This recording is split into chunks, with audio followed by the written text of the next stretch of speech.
വിജയ ചിത്രം ജനനായകന്റെ റിലീസിൽ മദ്രാസ് ഹൈക്കോടതി ഇന്ന് വിധി പറയും. ചീഫ് ജസ്റ്റിസ് അധ്യക്ഷനായ ഡിവിഷൻ ബെഞ്ചാണ് സെൻസർ ബോർഡിന്റെ അപ്പീലിൽ തീരുമാനമെടുക്കുന്നത്. 2 ദിവസത്തിനകം പ്രദർശനാനുമതിയിൽ തീരുമാനമെടുക്കണമെന്ന സിംഗിൾ ബെഞ്ച് വിധി റദ്ദാക്കണോ എന്നതിലാണ് ഡിവിഷൻ ബെഞ്ച് ഉത്തരവ് പറയുന്നത്. പിയാ സുനിലുണ്ട് കൂടുതൽ വിവരങ്ങളുമായി. Piya Sunil, very good morning. Piya Sunil, ഇന്ന് ജനനായകന് വിധി അറിയാം അല്ലേ?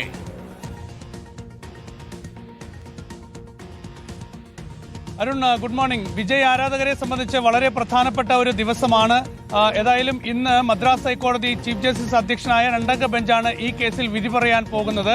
ഈ പൊങ്കൽ കാലത്ത് ജനനായകൻ റിലീസ് ചെയ്യുകയും അതിലൂടെ വലിയ കളക്ഷനൊക്കെ തന്നെ പ്രതീക്ഷിച്ച് വലിയ രാഷ്ട്രീയ മോഹമൊക്കെ തന്നെ മുന്നോട്ട് വെച്ചാണ് വിജയ് ആരാധകരും ഒക്കെ തന്നെ മുന്നോട്ട് പോയത്. ഏതായാലും അതിന് വലിയ തിരിച്ചടിയായിരുന്നു മദ്രാസ് ഹൈക്കോടതി ഡിവിഷൻ ബെഞ്ചിന്റെ ഭാഗത്തു നിന്ന് ആദ്യമുണ്ടായത്. പിന്നീട് സുപ്രീം കോടതിയെ സമീപിച്ച് പൊങ്കൽ കാലത്ത് എങ്ങനെയെങ്കിലും സിനിമ റിലീസ് ചെയ്യാൻ കോടതി അനുമതി നൽകണം എന്നാവശ്യപ്പെട്ടുവെങ്കിൽ പോലും മദ്രാസ് ഹൈക്കോടതിയിലേക്ക് തന്നെ സുപ്രീം കോടതി ഈ കേസ് തിരിച്ചയക്കുകയായിരുന്നു. പക്ഷേ ഈ കേസ് വേഗത്തിൽ തീർപ്പാക്കണം എന്നൊരു നിർദ്ദേശം സുപ്രീം കോടതി മദ്രാസ് ഹൈക്കോടതിക്ക് നൽകി. അതിന്റെ അടിസ്ഥാനത്തിലാണ് 20-ാം തീയതി കേസിൽ വാദം കേൾക്കൽ ആരംഭിച്ചത്.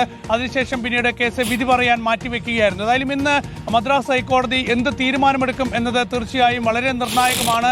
വിജയെ സംബന്ധിച്ചിടത്തോളം ഈ സിനിമയുടെ പിന്നിലെ അണിയറ പ്രവർത്തകരെ സംബന്ധിച്ചുമൊക്കെ തന്നെ. ഏതായാലും ഇന്ന് മദ്രാസ് ഹൈക്കോടതി ഈ കേസിൽ വിധി പറയും. അത് അനുകൂലമാണെങ്കിൽ ഒരുപക്ഷെ സിനിമ ഏറ്റവും അടുത്ത ദിവസങ്ങളിൽ തന്നെ റിലീസ് ചെയ്യും. കഴിഞ്ഞ 9-ാം തീയതിയാണ് ജനനായകൻ റിലീസ് ചെയ്യാൻ തീരുമാനിച്ചിരുന്നത്.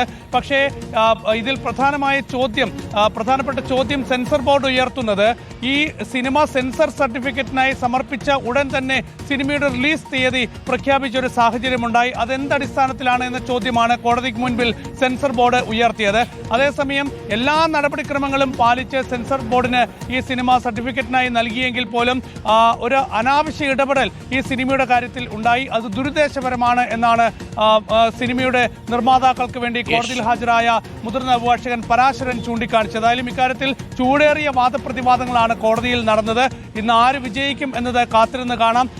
ഈ സിനിമയ്ക്ക് ഉടൻ തന്നെ സെൻസർ സർട്ടിഫിക്കറ്റ് നൽകാനുള്ള ഒരു നിർദ്ദേശം കോടതിയിൽ നിന്ന് ഉണ്ടാവുകയാണെങ്കിൽ അത് വിജയെ സംബന്ധിച്ചിടത്തോളം ഒപ്പം തന്നെ ഈ സിനിമയുടെ നിർമ്മാതാക്കളെ സംബന്ധിച്ചിടത്തോളം വലിയ നേട്ടമാകും. അതല്ല എങ്കിൽ സിനിമ വീണ്ടും ഇനി ഒരുപാട് കടമ്പകൾ കടക്കേണ്ടി വരും. ഏതായാലും സെൻസർ ബോർഡ് നിർദ്ദേശിച്ച 14 എഡിറ്റുകൾ കൃത്യമായി നിർവഹിച്ചു. അതിനുശേഷം സമർപ്പിച്ചപ്പോഴും സിനിമയ്ക്ക് അനുമതി നൽകിയില്ല എന്ന വാദമാണ് പ്രധാനമായും സിനിമയുടെ നിർമ്മാതാക്കൾ ചൂണ്ടിക്കാണിക്കുന്നത്.